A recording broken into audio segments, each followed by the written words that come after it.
কাশ্মীর ইস্যুতে পুরোপুরি যুদ্ধে জড়িয়ে পড়েছে ভারত পাকিস্তান।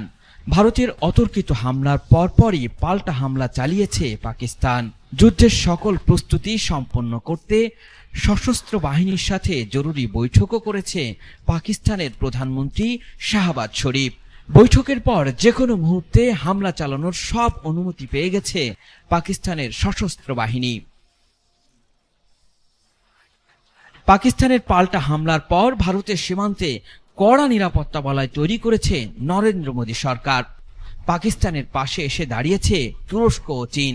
তবে কি ভয়াবহ যুদ্ধে জড়িয়ে যাচ্ছে ভারত পাকিস্তান?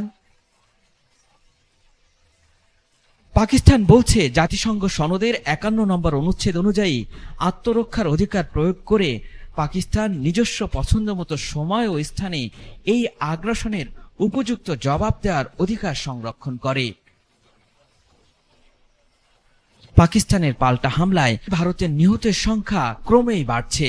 বুধবার সকালে বিভিন্ন গণমাধ্যমে জানানো হয়েছিল পাকিস্তানের পাল্টা হামলায় ভারতের ১০ জন নিহত হয়েছে, আহত হয়েছে ৩২ জন। তবে বিকেল গড়াতে সেই সংখ্যাটা বেড়ে দাঁড়িয়েছে ১৫ জনে, আর আহত ৪৩ জনের অবস্থাও বেশ গুরুতর। ভারতের সেনাবাহিনী জানিয়েছে ভারত নিয়ন্ত্রিত কাশ্মীরের পুঞ্জ ও তাংধরের বেসামরিক এলাকায় গোলাবর্ষণ করছে পাকিস্তান। ভারতের হামলার পর নিহতের সংখ্যা নিয়ে প্রতিবেশী দুই দেশের পক্ষে দুই ধরনের দাবি উঠেছে।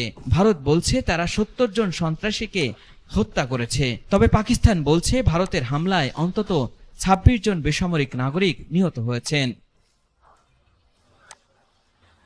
এদিকে ভারতের ক্ষেপণাস্ত্র ও বিমান হামলার পর পাকিস্তানের প্রধানমন্ত্রী শাহবাজ শরীফ দেশটির সেনাবাহিনীকে আত্মরক্ষার অংশ হিসাবে এই হামলার জবাব দেওয়ার অনুমতি দিয়েছেন। বুধবার ভোরে ভারতের চালানো একাধিক প্রাণঘাতী হামলার কয়েক ঘন্টা পর এই সিদ্ধান্ত দেন শাহবাজ শরীফ। শাহবাজ শরীফ পাকিস্তানের জাতীয় নিরাপত্তা কমিটির জরুরি বৈঠকের পর সশস্ত্র বাহিনীকে বলেছেন, নিরাপদ পাকিস্তানি নাগরিকদের মৃত্যুর প্রতিশোধ নেওয়া যায় কিভাবে সেদিকেই যেন তারা এগিয়ে যায়। তাহলে কি খুব দ্রুতই ভারতে হামলা করবে পাকিস্তান? সেটি সময়ই বলে দিবে।